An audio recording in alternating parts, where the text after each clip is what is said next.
नमस्ते बच्चों। आज हम कर रहे हैं सारा आकाश उपन्यास जो कि राजेंद्र जी यादव द्वारा लिखा गया है। पूर्वार्ध सांझ का चैप्टर 2। तो ये एक सीरीज हम कर रहे हैं जेनिथ एकेडमी ऑनलाइन पर आईएससी कक्षा 11वीं एवं 12वीं की छात्रों के लिए। तो अब हम कर रहे हैं चैप्टर 2 फ्रॉम पूर्वार्ध सांझ। वे हंसी कह कहे। हंसी कह कहे बच्चों, उसका क्या अर्थ है? जोर जोर से और हंसना। वे हंसी कह कहे, खिलखिलाहटे और मजाक। शहनाई वालों का एक दूसरे के मुंह की ओर घुमाते हुए जोर जोर से शहनाइयां बजाना। आप देख सकते हैं शहनाई ये यंत्र होता है। ठीक है। लेकिन मुझे लगता रहा जैसे एक तूफान किसी भारी गुंबद में। आप देख सकते हैं गुंबद ऐसा होता है। ठीक है। मुझे ऐसा लगता रहा जैसे एक तूफान किसी भारी गुंबद में बंद हो गया है। गूंज गूंज कर, घूम घूम कर इधर से उधर फुफकारता फिर रहा है और बाहर निकलने का रास्ता नहीं पा रहा है।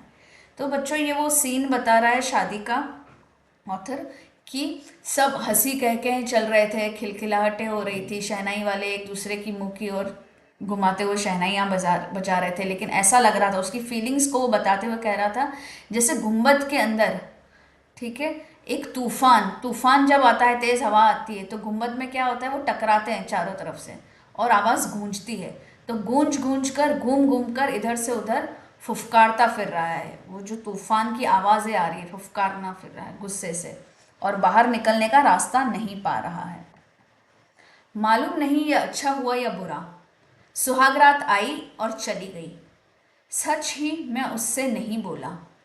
दुविधा में हूँ, यानी मुश्किल में हूँ, असमंजस में हूँ कि यह भगवान की ओर से मेरी प्रार्थना की स्वीकृति है, मतलब भगवान की ओर से जो मैंने प्रार्थना की थी उसका आंसर है, या मेरे दुर्भाग्य का प्रारंभ, या मेरा जो बुरा भाग्य है उसकी शुरुआत है। मैं बहुत भावुक हूँ, इमोशनल हूँ, बहुत कमज़ोर हूँ। भावों और कमज़ोरियों के उफान, उफान मतलब जब कोई चीज़ उबलती है या उमड़ती है, तो भावों यानी इमोशंस और वीकनेस के उफान यानी उबलता हुआ या उमड़ता हुआ के उफान में बड़ी जल्दी बह और बहक जाता हूँ। मैं भावों और कमज़ोरियों के उफान में, उबाल में बहुत ही जल्दी बह जाता हूँ, मैं फ्लो हो जाता हूँ और बहक जाता हूँ, है ना, डिस्ट्रैक्ट हो जाता हूँ। और उस समय कोई किनारा मुझे नहीं मिल पाता, कोई भी मुझे नहीं लगता कि इस चीज़ का किनारा है, मुझे सहारा मिल रहा है। हल्के से धक्का देकर भाभी ने पीछे से किवाड़ बंद कर दिए तो मैं कमरे में आ गया। तो अब वो सीन बता रहा है कि जब भाभी ने धक्का देकर भाभ किवाड़ बंद कर दिए तो मैं कमरे में आ गया। उस समय प्रभा, प्रभा कौन है? उसकी वाइफ जंगले में सिर रखे खड़ी थी। मैंने आपको पिछले वीडियो में बताया था जंगले क्या होता है, पिक्चर भी बताया था, जालीदार जो खिड़कियां होती है, झरोखे टाइप। तो जंगले में सिर रखे खड़ी थी, खड़ी थी। थोड़ी देर यहीं खड़ा रहा और फिर धीरे से जाकर पलंग के सिर पर इस तरह बैठ गया जैसे डर लग रहा हो। ठीक है, यहाँ पे ये लाइन मिस प्रिंट हो गई है, ये कोई लाइंस है ही नहीं। ठीक है। थोड़ी देर वहीं खड़ा रहा और फिर धीरे से जाकर पलंग के सिर पर इस तरह बैठ गया जैसे डर लग रहा हो। सोचा था कि चुपचाप जाकर पलंग पर सो जाऊंगा और सोने के बाद सुबह से पहले जागना मैंने नहीं जागना मैंने जाना नहीं था। और सारी शक्ति की चट्टानें जैसे डायनामाइट में विस्फोट से फट जाने को तैयार थी। डायनामाइट क्या होता है बच्चों? एक प्रमुख विस्फोटक होता है ना, बॉम्ब जैसा, बॉम्ब में जो केमिकल होता है। तो डायनामाइट में विस्फोट से फट जाने को तैयार थी, मतलब उसकी जो सारी शक्ति की चट्टानें थी, है ना, उसका जो विल पावर था वो जैसे विस्फोट से फट जाने को तैयार थी। अपने आत्मविश्वास और दृढ़ता यानी स्ट्रांगनेस, है ना, अपना सेल्फ डिटर्मिनेशन और दृढ़ता को समेट समेट कर ला रहा था। तो मैं ये मेरे को जब भाभी ने धक्का मारकर अंदर डाल दिया तो मैं कमरे में आ गया। मैंने देखा कि प्रभा खिड़की, वो जालीदार खिड़की में ही सर रख के खड़ी थी। वहीं खड़ा रहा थोड़ी देर और फिर जाके पलंग पर बैठ गया और डर लग रहा था। ठीक है। और मैंने तो ये सोचा था कि चुपचाप जाकर पलंग पर सो जाऊंगा और सुबह से पहले नहीं उठूंगा। और सारी शक्ति की चट्टानें जैसे डायनामाइट में विस्फोट से फट जाने को तैयार थी। सब उसकी शक्ति की चट्टानें, ऐसा लग रहा था कि फट टूट जाएगी, है ना, विस्फोट से। तो लेकिन वो बार बार फिर से अपने आत्मविश्वास और दृढ़ता को समेट समेट कर ला रहा था। लड़के मुझे जाने क्या क्या बताने को उत्सुक थे, एक्साइटेड थे। मूर्ख लड़के। वे उन हजारों लाखों की तरह मुझे भी समझते हैं जिनके लिए नारी, स्त्री या कोई भी चलती फिरती लड़की ना जाने किस स्वर्ग का फूल है, और उसके लिए युगों से यानी सदियों से अपनी युगों से उनकी आत्माएं तड़फड़ाया करती है। तांगे में जाती लड़कियों के पीछे अपना रास्ता छोड़कर वह मीलों, बहुत मील तक केवल उसका दर्शन सुख लेने चले जाते हैं। दर्शन सुख मतलब दर्शन से प्राप्त होने वाला आनंद, है ना, उनको देख के जो खुशी मिलती है। मैं उन जैसा तो था नहीं, मेरा रास्ता उनका रास्ता नहीं था। तो अब वो समझा रहा है लेखक कि लड़के मुझे जाने क्या क्या बताने के लिए एक्साइटेड थे, लेकिन वो मूर्ख लड़के हैं। वो मुझे भी उन हजारों लाखों की तरह समझते हैं जिनके लिए कोई भी लड़की या लेडी, है ना, किसी स्वर्ग का, जैसे कि कोई फूल है और उसके लिए उनकी आत्माएं तड़प रही है। लेकिन मैं ऐसा नहीं था। वो तो तांगे में जाती लड़कियों के पीछे अपना रास्ता छोड़कर बहुत दूर दूर तक सिर्फ उनको देखने के लिए भागे जाते थे, लेकिन मैं ऐसा नहीं था, मेरा रास्ता उनके जैसा नहीं था। मन ही मन में दोहराता रहा, है ना, यहाँ पे फिर से स्पेलिंग, क्योंकि मैंने इतना सारा टाइप किया है। मन ही मन दोहराता रहा, नारी अंधकार है, नारी मोह है ना, मोह यानी जो अट्रैक्शन हो जाता है। नारी माया है, नारी देवत्व की ओर उठते मनुष्य को बांध कर, ठीक है, राक्षसवत के गहरे अंधेरे कुएं में डाल देती है। राक्षसत्व क्या होता है? दैत्य या दुष्ट जैसी प्रवृत्ति या क्रूरता या अमानवीयता, है ना।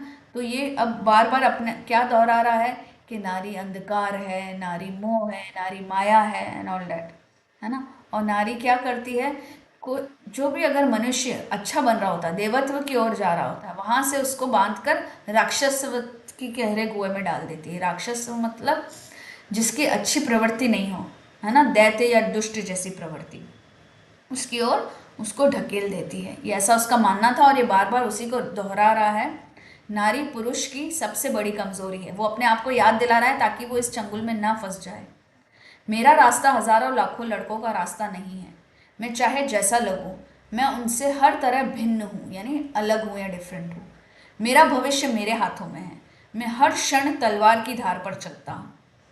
तलवार की धार पर चलना एक मुहावरा है बच्चों, जिसका अर्थ है बहुत कठिन या संकटपूर्ण परिस्थिति में रहकर भी काम करता हूँ, है ना। तो उसे तलवार की धार पर चलना कहते हैं कि बहुत ही कठिन परिस्थिति में रहकर काम करना। बस जरा सा अपने को साध लूं और एक मिनट, जरा सा अपने आप को साध लूं, है ना, कंट्रोल में कर लूं और डगमगाऊं नहीं। मैंने हर समय अपने को इन लोगों से कितना ऊंचा उठा हुआ पाया है। ठीक है। तो बच्चों, यहाँ पर तलवार की धार पर चलना को फिर से मैंने यहाँ पे लिया है कि जब भी कोई व्यक्ति ऐसा कार्य करता है जिसमें जरा सी चूक से बड़ा नुकसान या विनाश हो सकता है, तो कहा जाता है कि वह तलवार की धार पर चल रहा है। ठीक है। तो ये मुहावरा आपको एग्जाम में आ सकता है क्योंकि ये आपकी बुक में भी है, इसलिए मैंने आपको फिर से इसको समझा दिया है।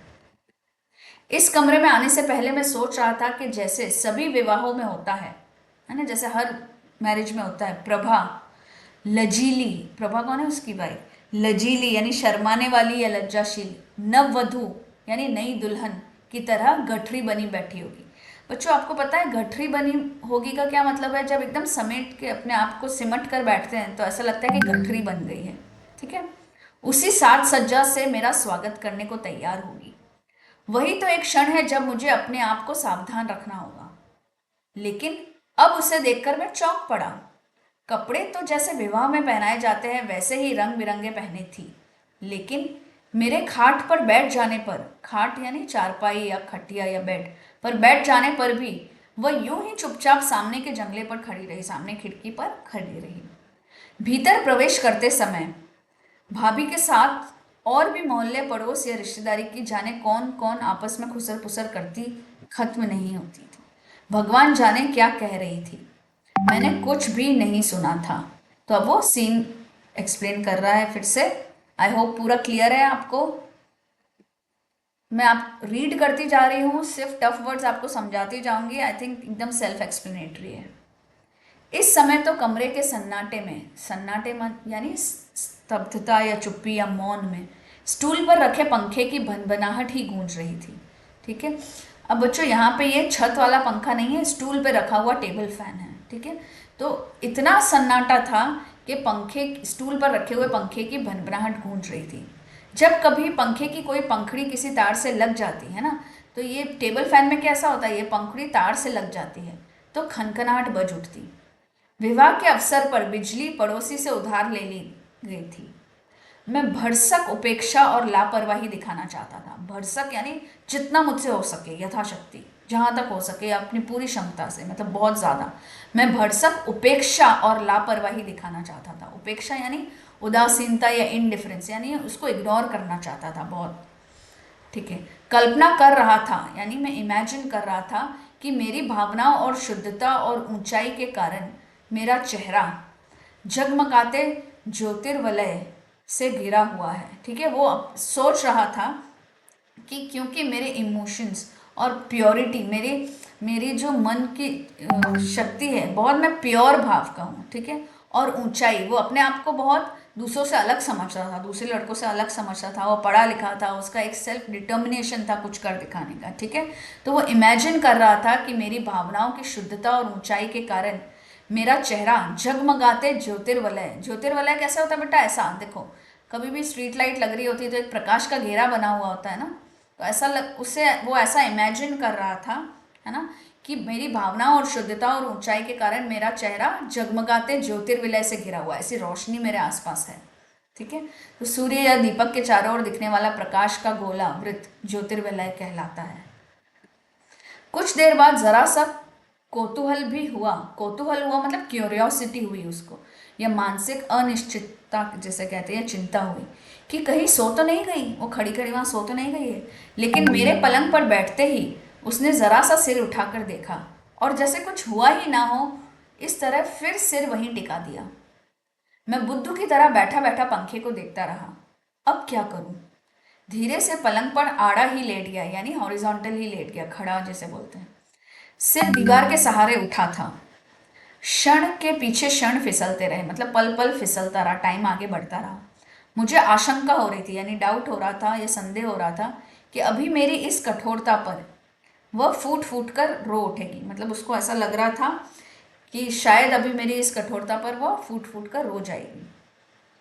ठीक है बच्चों, ये समझ आ गया आपको? दोनों हाथों से मेरे पांव पकड़कर अभय मांगती सी। ठीक है। अभय मांगती सी का क्या अर्थ है बच्चों? डर कर या भयभीत होकर, है ना, या रक्षा या निडरता की याचना करते हुए। ठीक है। वो जैसे अपन बोलते हैं ना, जैसे डर जाते हैं कभी और बोलते हैं कि मेरे को प्रोटेक्ट कर लो, है ना, या मुझे बचा लो, तो उसे अभय मांगना कहते हैं। ठीक है। तो वो ये इमेजिन सोच रहा था कि मैंने तो ये सोचा था, है ना, कि वो इस कठोरता पर फूट फूट पर रो उठेगी और दोनों हाथों से मेरे पाँव पकड़कर अभय मांगती सी आंसू भीगा मुंह उठाकर पूछेगी। उसका वो मुंह जिसमें बहुत आंसू से भीग गया है, उठाकर पूछेगी, मेरे नाथ बताओ इस दासी से क्या अपराध हुआ है? फिर पाँव पर सिर पटक पटक कर हजारों बार क्षमा मांगेगी। उस क्षण अपने को साध लेना, यानी नियंत्रित कर लेना या कंट्रोल कर लेना, शायद सबसे कठिन कार्य होगा। बस एक आध पल ही जा रहा है, यही नाटक होगा। ठीक है। लेकिन मुझे लगा काफी देर हो गई और कभी कभी कुछ चूड़ियों की छनक के साथ साथ आधी रात का सन्नाटा हमारे बीच विषैले धुएं की तरह फैलता रहा। विषैला मतलब जिसमें जहर हो, ऐसे धुएं की तरह फैलता रहा। तो वो सोच के आया था कि शायद वो मेरी कठोरता पर रो पड़ेगी और मेरे पाँव पकड़ कर, है ना, मुझसे रो रो कर बोलेगी कि मेरे से क्या मिस्टेक हुई है। ठीक है। फिर पाँव पर सिर पटक कर हजारों बार क्षमा मांगेगी, लेकिन उस समय मुझे अपने आप को कंट्रोल में रखना पड़ेगा। शायद यही सबसे बड़ा कठिन कार्य होगा। एक आध पल चलेगा फिर यही नाटक होगा, ऐसा उसने सोचा था। लेकिन अब उसको आशंका हो रही है क्योंकि वो वैसे ही खड़ी है। लेकिन मुझे लगा काफी देर हो गई और कभी कभी कुछ चूड़ियों की छनक के साथ साथ आधी रात का सन्नाटा हमारे बीच विषैले धुएं की तरह फैलता रहा। तो अब वो सीन को बता रहा है कि लेकिन एकदम शांत से वो खड़ी रही और थोड़ी थोड़ी चूड़ियों की खनक कभी बीच में आ जाती थी, लेकिन आधी रात का वो पूरा सन्नाटा एक जहरीले धुएं की तरह हमारे दोनों के बीच में फैलता रहा। अचानक मुझे लगा कि आशंका और भावुकता के सागर में स्पंज की तरह फूलता पिचकता मेरा हृदय अब जमकर एक पत्थर का टुकड़ा रह गया है। तो उसको ऐसा लग रहा था कि आशंका यानी डाउट और भावनाओं, है ना, भावुकता यानी इमोशंस के सागर में स्पंज की तरह। स्पंज आप देख सकते हो, मैंने यहाँ पे पिक्चर दिया। स्पंज में क्या होता है, कोई चीज़ को एब्जॉर्ब कर लेती है तो फूल जाती है, और जब वो चीज़ निकल जाती है तो वो पिचक जाता है ना। तो कि सागर में स्पंज की तरह फूलता पिचकता मेरा हृदय, हृदय को उसने स्पंज के साथ कंपेयर किया है, क्योंकि जैसे स्पंज फूलता और पिचकता है, इसका हृदय भी बहुत ज़ोर ज़ोर से धक धक हो रहा था। बट अब वो जमकर एक पत्थर का टुकड़ा रह गया। अब उसके सब इमोशन खत्म हो गए, अब सोचना उसने बंद कर लिया है, क्योंकि उसके हार्ट को समझ ही नहीं आ रहा है। किसी ने भीतर से पूछा, मतलब वो अपने आप से बात करा, उसके अंदर की आत्मा ने उससे पूछा, मैं यहाँ क्यों आया? न बोलना, न स्वागत, क्या यह मेरा अपमान नहीं है? मैं स्वीकार करता हूँ कि इन तमाम महत्वाकांक्षाओं, आशाओं और दृढ़ता की निस्पंद और बर्फीली चादर के नीचे गर्माहट के बहते स्रोत की सनसनाहट मैं अनुभव करता रहा। मन के किसी अंधेरे कोने में शायद बहुत कुछ इस विषय में था भी, शायद उत्सुकता, शायद मिठास। तो अब ये बोल रहा है कि मेरा दिल पत्थर के जैसा हो गया, और अंदर से मेरे को किसी ने बोला कि क्या मैं यहाँ पे आया ही क्यों? ना वो मुझसे बोल रही है, ना मेरा स्वागत कर रही है, मेरा अपमान हो रहा है ये तो। लेकिन मैं स्वीकार करता हूँ, मैं मानता हूँ कि इन तमाम महत्वाकांक्षाओं, है ना, मेरी जितनी भी महत्वाकांक्षाएं हैं, आशाएं हैं, और दृढ़ता, मेरा जो स्ट्रांगनेस है, कि निस्पंद, निस्पंद मतलब एकदम स्टिल, कंपन रहित, जो बिल्कुल वाइब्रेट भी नहीं होती है, कंपन रहित या स्थिर, तो दृढ़ता की निस्पंद और बर्फीली चादर के नीचे, है ना। अब ये बताना चाह रहा है कि मैंने एक चादर डाल रखी है अपने आप पर, किस चीज़ की? महत्वाकांक्षाओं की, आशाओं की और दृढ़ताओं की, जो कि बहुत ही स्थिर है।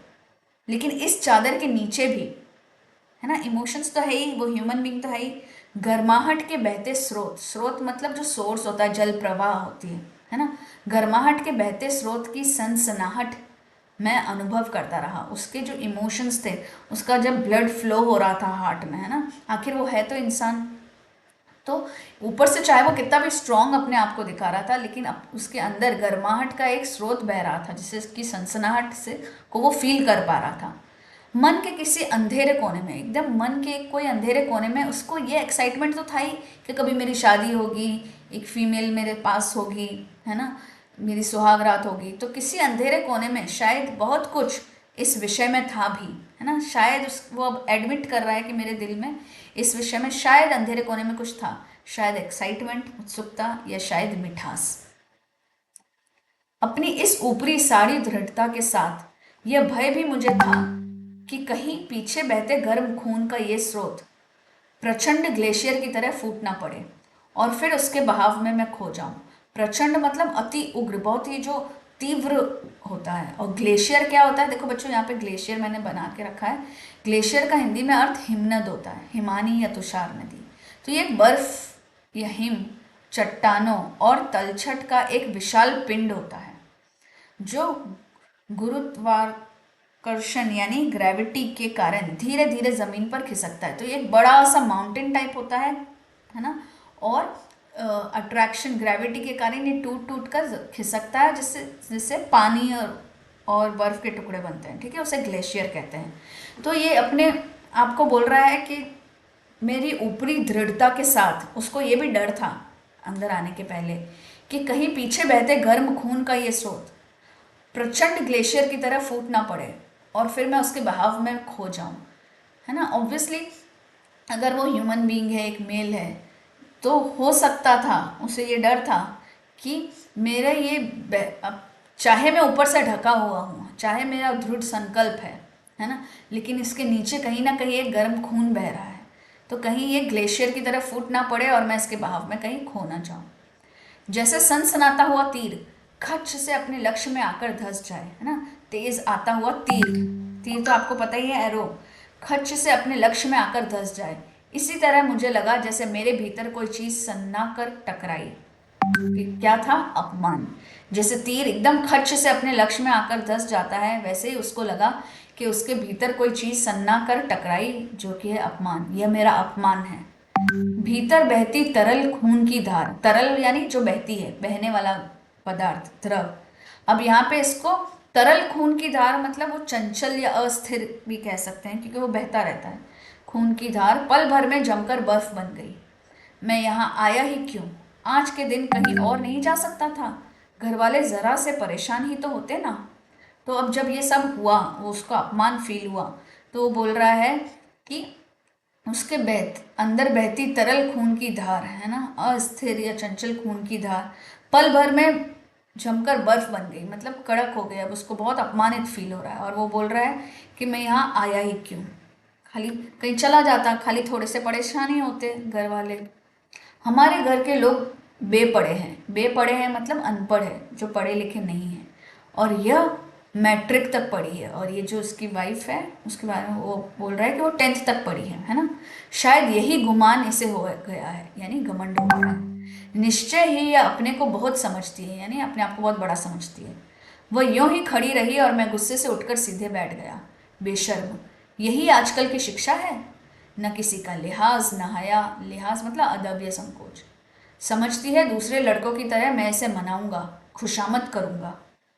खुशामद का क्या अर्थ होता है बच्चों? किसी को प्रसन्न करने के लिए की जाने वाली झूठी प्रशंसा। हाँ, सो खातिर जमा रखे। सो खातिर जमा रखे का क्या अर्थ होता है बच्चों? खातिर जमा रखना यानी संतोष के साथ रहे, तो वो अपनी ही सोच में खुश रहे, जो वो सोच रहे उसी में खुश रहे, उसे कहते हैं सो खातिर जमा रहे। कयामत तक तो यह मौका आएगा नहीं, मतलब जब तक कि कयामत नहीं आ जाएगी तब तक ये मौका तो आएगा नहीं, मतलब ये कभी नहीं आएगा, ऐसा कभी नहीं होगा कि मैं उसे मनाऊं और उसकी खुशामद करूं। पहले मैंने सोचा था कि हम लोग शिक्षित हैं, समझदार हैं, आपस में बातें करके अपने को अधिक से अधिक योग्य बनाने की ओर ध्यान देंगे, लेकिन नहीं। अगर उसकी मर्जी यही है तो यही सही, झुकूंगा नहीं। आज का झुकना जिंदगी भर का बवाले जान हो जाएगा।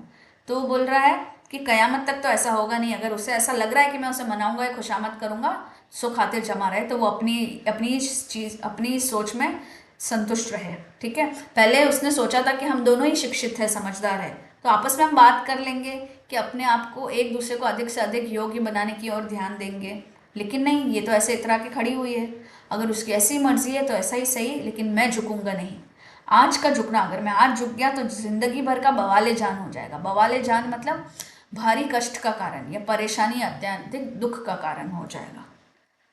आज तो बिल्ली मुझे ही मारनी है, यानी मुझे ही जंग जीतनी है या मैदान जीतना है। आप शायद खड़ी खड़ी यही सोच रही है कि मैं जाकर कहूँ, चलिए खड़ी क्यों है, बैठिए। फिर शर्माएगी और नखरे दिखाएगी, रूठने मटकने की एक्टिंग होगी। तभी पहली बार मेरा ध्यान उसकी इस अशिष्टता की ओर गया, यानी असभ्य या बदतमीज व्यवहार की ओर गया, कि मेरे आने पर नमस्कार प्रणाम कुछ नहीं। मैं तो सोचता था कि वह मेरे पाँव में झुक जाएगी तो मैं उसके दोनों कंधे पकड़कर उठा लूंगा। यही तमीज और अदब सिखाया है घर वालों ने। ठीक है बच्चों, एकदम क्लियर है। उस वक्त तो बड़े गर्व से कहा था कि हमारी लड़की मैट्रिक तक पढ़ी है। जब कुछ क्षण यूं ही बैठे बैठे और बीत गए तो मैं एक झटके से उठकर खड़ा हो गया। दिमाग भन्ना रहा था, यानी दिमाग घूम रहा था, और सारा कमरा अपमान के संकेतों से, यानी अपमान के इशारे कर रहा था। हाँ, पूरा कमरा इंगित कर रहा था, उंगली से जो इशारा करना होता है, से मुझ पर अट्टहास कर रहा था। अट्टहास करना मतलब मुझ पर जोर जोर से हंस रहा था या मेरी मजाक उड़ा रहा था। ठीक है, तो उसका दिमाग भन्ना रहा था और सारा कमरा अपमान के संकेतों से जैसे मेरी मजाक उड़ा रहा था। मन के भीतर तब भी कहीं भाव था कि जब मैं चलूंगा तो यह पीछे से आकर मेरा हाथ या कुर्ते का छोर पकड़ लेगी। कुर्ते का छोर मतलब कुर्ते का एंड, कॉर्नर। तब मैं कुछ देर ठिठकूंगा। ठिठकने का क्या अर्थ होता है बच्चों?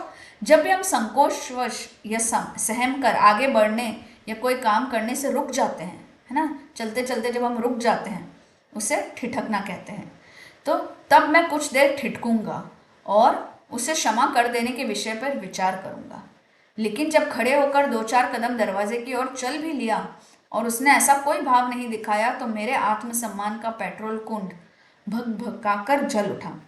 तो उसके अंदर कहीं ऐसा भाव था कि जब मैं चलूंगा, है ना, तो वो आके मेरा हाथ पकड़ लेगी या कुर्ते का छोर पकड़ लेगी। तब मैं थोड़ी देर ठिठकूंगा, संकोच करूंगा, लेकिन उसे क्षमा कर देने पर विचार करूंगा, उसे माफ कर देने पर सोचूंगा।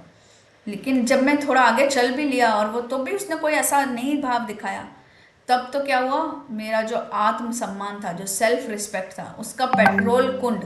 पेट्रोल कुंड मतलब एक ऐसा कुंड जो पेट्रोल से भरा है, तो उसके आत्मसम्मान का पेट्रोल कुंड भग भगाकर जल उठा, मतलब उसके आत्मसम्मान को बहुत बड़ी ठेस पहुंची। मैंने निश्चय कर लिया कि अब अगर वह रोकने आएगी भी तो बिना मुड़कर पीछे देखे ही चल दूंगा, बदतमीज। है ना, अब उसको बहुत गुस्सा आ गया है कि अब वो रोकने आएगी तो भी मैं मुड़ूंगा भी नहीं, आगे चल दूंगा। भड़क से जब किवाड़ खोले तो लगा चौंक कर उसने सर उठाकर देखा। तब तक मैं बाहर आ चुका था। जाने क्यों मैं एक क्षण बाहर रुका और फिर सीढ़ियां चढ़कर खुली छत पर आ गया। सभी लोग चारपाइयों यानी खाट, देखो यहाँ पे मैंने चारपाई बना रखी है ताकि आप इमेजिन कर सको, खाट या जमीन पर सो चुके थे। चांदनी की वर्षा हो रही थी और चांद का छाता लगाए रात की रानी निहारिकाओं के पथ से चली जा रही थी। अब इसका क्या अर्थ है बच्चों?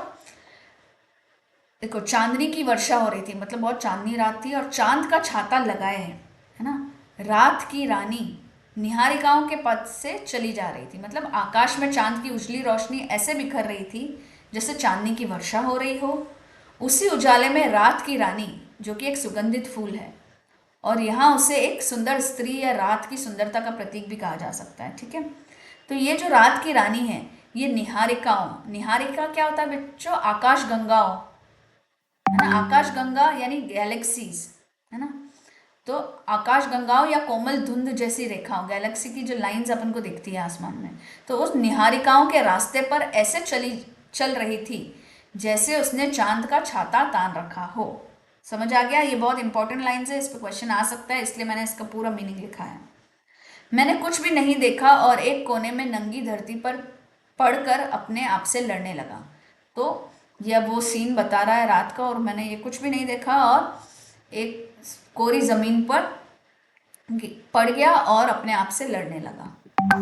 उफ, इस व्यवहार को मैं कभी जिंदगी भर भूल पाऊंगा नहीं, नहीं। विद्योत्मा, अब बच्चों बहुत ही इंटरेस्टिंग स्टोरी है ये। ठीक है, मैं आपको पूरी स्टोरी भी, मैंने एक शॉर्ट्स बनाया है जिसका लिंक दे दूंगी यहाँ पे। विद्योत्मा एक अत्यंत बुद्धिमान और विदुषी स्त्री थी बच्चों। ठीक है, जो कि विद्या में उत्तम, विद्योत्मा का मतलब विद्या में उत्तम कि इसी व्यवहार ने एक वज्र मूर्ख यानी अत्यंत मूर्ख व्यक्ति को कविता का राजकुमार यानी कालिदास बना दिया था। विद्योत्मा मतलब विद्योत्मा के कठोर और अपमानजनक व्यवहार ने ही कालिदास के भीतर आत्मसम्मान और ज्ञान प्राप्ति की ज्वाला जगा दी थी। ये एक बहुत इंटरेस्टिंग स्टोरी है बच्चों विद्योत्मा की, है ना, कि कैसे उससे छल कर कर उससे, है ना, कालिदास की शादी करा दी थी और फिर उसने इंसल्ट करके कालिदास को निकाल दिया था। तो उसी वजह से कालिदास, उस अपमानजनक व्यवहार के कारण ही उसने संस्कृत पढ़ी और संस्कृत का एक बहुत बड़ा ज्ञानी कवि बन गया। ठीक है, तो वो यहाँ पे ऐसा लिखा है, विद्योत्मा के इसी व्यवहार ने एक वज्र मूर्ख को कविता का राजकुमार यानी कालिदास बना दिया था। अब देखना है कि मैं इस अपमान का बदला किस रूप में चुकाता हूँ, है ना। अब ये जो विद्योत्मा की स्टोरी थी, वैसे तो आप लिंक से देख सकते हो, लेकिन मैं आपको बताती हूँ कि वो बहुत ही बुद्धिमान थी लेकिन बहुत ही घमंडी थी। उसको अपने से अधिक बुद्धिमान व्यक्ति से ही शादी करनी थी। तो कुछ पंडितों ने क्या किया बच्चों, उसको, कालिदास जो था, कालिदास एक अत्यंत मूर्ख व्यक्ति था, उसको संकेतों की भाषा, इशारों की लैंग्वेज सिखाई और जो जो वो उसको पूछने लगी वो उसे ये लोग उसको संकेत करते रहे और उसने जवाब दिए। तो वो उसे लगा कि ये बहुत ही अच्छा पंडित है ना, बहुत पढ़ा लिखा पंडित है, और उससे उसकी शादी हो गई। ठीक है, लेकिन शादी की रात ही उसको पता चल गया कि ये तो, इसको तो पढ़ना लिखना भी नहीं आता। तब उसने इंसल्ट करके कालिदास को निकाल दिया। तो कालिदास अपने इस अपमान का बदला लेने के लिए इतना ज़्यादा अपमानित हो गया कि उन्होंने कहा कि अब तो मैं एक बहुत बहुत ज़्यादा पढ़ूंगा, ठीक है, और इसको दिखाऊंगा। इसी चक्कर में वो कविराज बन गए। ठीक है, अब देखना है कि मैं इस अपमान का बदला किस रूप में चुकाता हूँ, लेकिन आखिर मैं वहाँ गया ही क्यों? क्या ये मेरे भीतर की ही कोई कमजोरी नहीं है? क्या ये पथ भ्रष्ट होने का देवी दंड नहीं है? मुझे संभालने वाली मुझे संभालने वाली ठोकर, ठीक है, ये मुझे संभालने वाली ठोकर थी। वो बोल रहा है कि अब देखूंगा कि मैं इस अपमान का बदला किस रूप में चुकाऊं, लेकिन वो वापस अपने आप से ही पूछ रहा है कि मैं वहां गया ही क्यों? क्या ये मेरे भीतर की कोई वीकनेस नहीं है? क्या मेरा जो रास्ता है वो भ्रष्ट होने का देवी दंड नहीं है ना, कि मैं वहां गया खुद? मुझे संभालने वाली ठोकर, ये ऐसी ठोकर थी जो अब मुझे संभालेगी। कहीं पड़ा था, अपमान से बढ़कर संसार में कोई ऐसी शक्ति नहीं है जो मनुष्य की सच्ची आत्मा को खींचकर बाहर ला सके। ठीक है, अब मुझे देखना है कि मेरी आत्मा में कितनी शक्ति है। याद रहेगा यह सुहागरात का उपहार यानी गिफ्ट। जो हुआ अच्छा ही हुआ, वह रास्ता मेरा था भी नहीं। ठीक है। मुझे ऐसा लगा जैसे मैं अपने भाग्य की गति स्पष्ट यानी साफ देख रहा हूँ, जैसे वह सारे इधर उधर के रास्तों को बंद करता हुआ एक निश्चित यानी एक सर्टन श्योर रास्ता मेरे लिए खोले जा रहा हो। और निश्चय ही वह रास्ता ऊंचाई का रास्ता है, मानवता का रास्ता है। तो वो अब बोल रहा है ऑथर कि ऐसा लगा कि मेरे भाग्य की गति एकदम साफ दिख रही है मुझे। मेरे सब आसपास के जो डिस्ट्रैक्शन वाले रास्ते अपने आप बंद हो रहे हैं और मेरा जो निश्चित रास्ता है वो खुलते जा रहा है। ठीक है। और वह रास्ता ऊंचाई का रास्ता है, मानवता का रास्ता है। और इसी दिमागी उठापटक में यानी वो दिमाग में बहुत सारी चीजें सोच रहा है ना, तो इसको दिमागी उठापटक कहते हैं। मैं कब मेरी आंखें बुरी तरह डबडबा आई यानी भर आई, उसकी आंखों में आंसू आ गए कि लाख कोशिश करने पर भी मैं अपने आप को संभाल ना सका। अपलक आकाश की ओर ताकती, अपलक मतलब एक जैसे, एक टक आकाश की ओर ताकती खुली आंखों से चुप चुप आंसू, चप चप आंसू बहते रहे। हे भगवान, ये मेरे गले में क्या बांध दिया है, कहाँ लाकर पटक दिया है मुझे, है ना। तो ये दिमागी उठापटक में उसकी आंखें एकदम भर आई और कितनी भी कोशिश की लेकिन फिर भी अपने आप को संभाल नहीं सका। आकाश की ओर ताकती खुली आंखों में आंसू बहते रहे और वो सोच रहा है कि मेरे गले में क्या बांध दिया है और मुझे कहाँ लाकर पटक दिया है। उसी क्षण वही पुरानी भावना उमड़ उमड़ कर मन मस्तिष्क पर छा गई। मन मस्तिष्क क्या होता है? मन तो आपको पता ही है, मस्तिष्क मतलब ब्रेन। तो मन मस्तिष्क का अर्थ है विचार, बुद्धि, समझ और चेतना का एक केंद्र, कॉन्शियसनेस का एक केंद्र। तो वही पुरानी भावना उमड़ उमड़ कर मन मस्तिष्क पर छा गई कि इस बिहड़ पथ पर मैं अकेला हूँ, नितांत अकेला। बिहड़ पथ मतलब बहुत ही उबड़ खाबड़, पथ मतलब रास्ता, है ना। इस उबड़ खाबड़ और विषम भूमि वाले पथ पर मैं अकेला हूँ, नितांत अकेला। नितांत मतलब बहुत ही ज्यादा अकेला, अत्याधिक अकेला। कोई साथ नहीं है, कोई ऐसा नहीं जो मेरी थकान और पसीने को सांत्वना के शब्दों में समेट ले, मेरी निराशा के आंसुओं को पोंछ कर कहे चलो मैं तुम्हारे साथ हूँ। पता नहीं किस तरह की लड़की को मेरे गले मर दिया है, कैसे चलेगी जिंदगी। फिर लगा जैसे कोई अज्ञात शक्ति, एक अननोन शक्ति मेरे शरीर के कण कण से पानी निचोड़ निचोड़ कर आंखों की राह उलीचे दे रही है। तो अभी यहाँ तक तो समझ आ गया। फिर देखो, वो उसके मन मस्तिष्क पर वही पुरानी भावना आ गई, छा गई कि इस रास्ते पर मैं अकेला हूँ, नितांत अकेला। ऐसा कोई भी नहीं है जो मेरे थकान और पसीनों को सांत्वना के शब्द में समेटे, मतलब मुझसे कोई अच्छी मीठी बातें करे और सांत्वना दे मुझे कि मैं तुम्हारे साथ हूँ। मेरी निराशा के आंसुओं को पोंछ कर कहे चलो मैं तुम्हारे साथ हूँ। पता नहीं किस तरह की लड़की को मेरे गले मर दिया, पता नहीं किससे मेरी शादी करा ली है, ऐसे तो कैसे जिंदगी चलेगी, है ना। फिर ऐसा लगा कि कोई अननोन शक्ति मेरे शरीर के कण कण से पानी निचोड़ निचोड़ कर आंखों की राह उलीचे दे रही है। मतलब आंखों के रास्ते से वो पानी उलीचना मतलब क्या होता है? पानी को फेंकना या उड़ेलना। ठीक है। तो कोई ऐसे अननोन शक्ति मेरे शरीर के हर एक सेल से, हर एक कण से पानी निचोड़ निचोड़ कर आंखों के रास्ते से बाहर फेंक रही है। मतलब इतना वो रोने लगा। अपने मन की और गहराइयों में मैं सोचता रहा कि मान लो अभी उठूं और बिना किसी से कुछ कहे सुने बाहर निकल पड़ूं तो कैसा रहे ना?